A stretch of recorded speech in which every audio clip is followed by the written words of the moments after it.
Bismillahirrahmanirrahim. Assalamualaikum warahmatullahi wabarakatuh.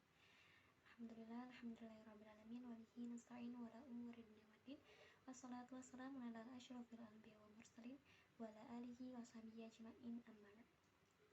Saya Hafsan Nurhamidah dari Prodi Ilmu Al-Quran dan Tafsir semester 4 ingin memenuhi tugas akhir semester pada mata kuliah studi naskah tafsir di Indonesia.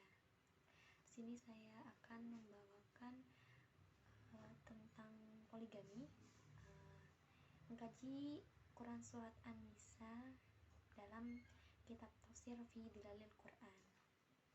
Bismillah, sebelumnya saya akan membacakan Quran Surat An-Nisa ayat ketiga. A'udzu billahi minasyaitonir rajim. Bismillahirrahmanirrahim. Wa in ghiftum alla tuqsitu fil yatama fankihu ma taba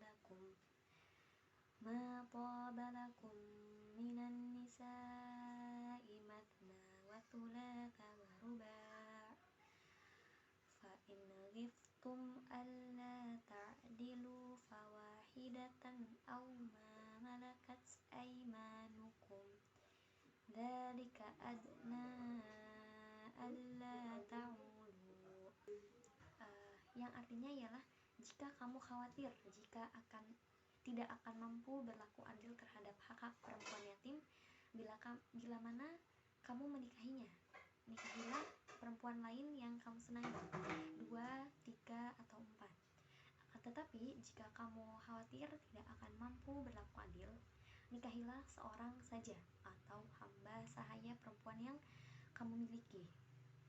Yang demikian itu lebih dekat dengan tidak berbuat zalim. Nah, kemudian definisi poligami.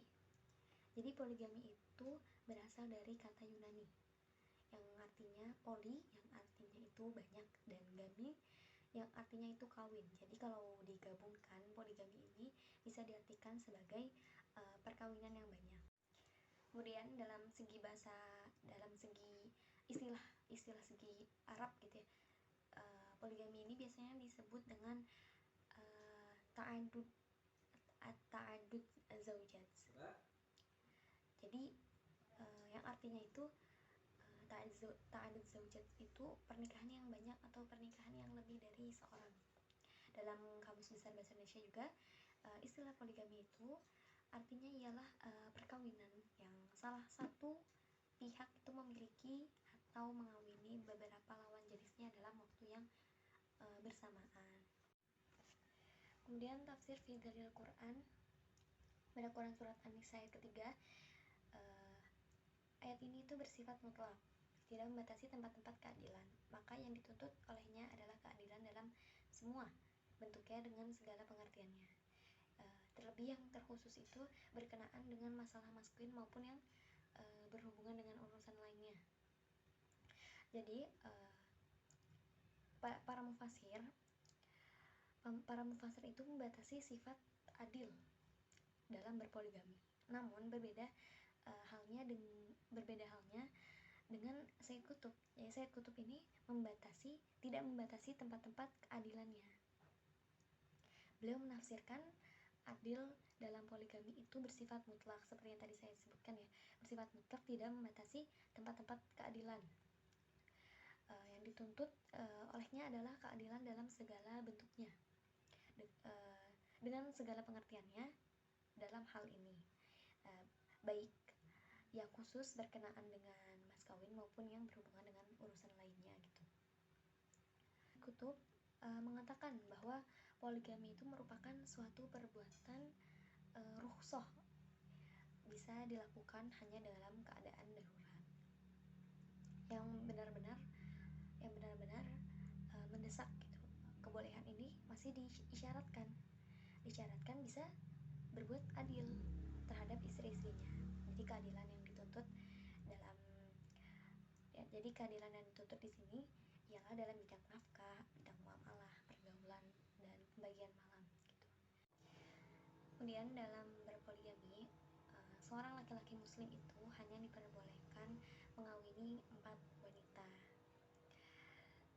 tapi dengan catatan ia bisa tidak bisa berbuat adil, bahkan takut akan berbuat zalim. Jika memiliki beberapa orang istri, maka hendaknya ia itu hanya menikahi satu istri saja gitu. Adapun syarat-syaratnya, syarat-syarat berpoligami, yang pertama itu dapat berbuat adil terhadap istri-istrinya seperti yang tadi yang saya sampaikan. Kemudian mampu menjaga diri agar tidak terpedaya dengan istri-istrinya gitu. Kemudian memiliki kemampuan untuk memenuhi kebutuhan lahiriah dan menjaga kehormatan yang bertujuan agar istri-istri mereka itu tidak terjerumus terhadap larangan-larangan Allah atau yang diharamkan oleh Allah gitu ya. Jadi bisa mendidik istri-istrinya, dan juga mampu memberi nafkah kepada mereka. Mungkin ada tambahan sedikit terkait adil dalam poligami ya. Jadi adil itu adalah sama berat tidak memihak gitu. Jadi adil juga tuh tidak selamanya tuh berarti sama. Kata adil bisa dimaknai dengan menempatkan sesuatu pada tempatnya. Jadi hal ini boleh jadi seorang suami dalam memberikan nafkah di antara para istrinya itu tidak sama karena adanya beberapa pertimbangan. Contohnya seperti apa? Contohnya itu seperti istri yang sudah memiliki anak dan yang belum memiliki anak, nafkahnya itu dibedakan gitu sesuai sama kebutuhannya. Jadi adil di sini tuh dilihat dari pertimbangannya gitu. Seperti sabda Rasulullah ya. Seperti sabda Rasulullah yang artinya ambillah apa yang mencukupimu dan anakmu dengan cara yang patut. Jadi keadilan yang patut dalam hal ini adalah keadilan yang disanggupi, yaitu dalam hal pembagian waktu, nafkah dan juga pembagian tempat tinggal. Mungkin cukup sekian yang bisa saya sampaikan. Apabila banyak kekurangan atau banyak kesalahan dalam pengucapan, mohon dimaafkan. Wabillahi taufiq wal hidayah. Wassalamualaikum warahmatullahi wabarakatuh.